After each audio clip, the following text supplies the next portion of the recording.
د پاکستان او افغانستان ترانسپورټرانو او تاجرانو د ټمپرري اډمیشن ډاکومنټ د معاهدې په بیا بحالولو باندې د حکومت پاکستان شکریه ادا کړې.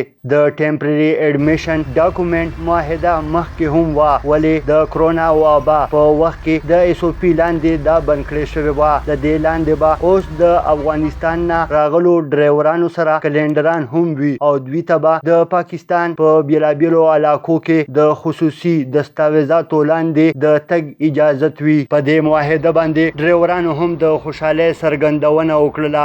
چې کوم افغاني ګاډی پاکستان ته راشي دا به د پاکستان ټولو صوبو کې ګرځي، تر کراچۍ پورې، تر کوټې پورې، تر پنجاب پورې.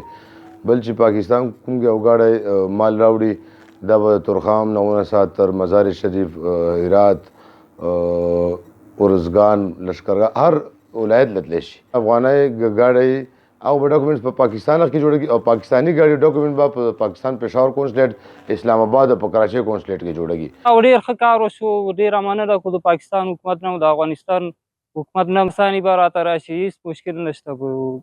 آینده کې به انشاءالله مشکل نه جوړېږي. دومره ټینشن و چې کله به ګاډي موږ په افغانستان کې رالوډ کړو نو موږ څه به دا هم چې یاره موږ په بارډر کې کم ځای کې ودرېږو، دا به څه چل کېږي. که ځي مو رالوډ کړه د خرابېدو غم به راسوو.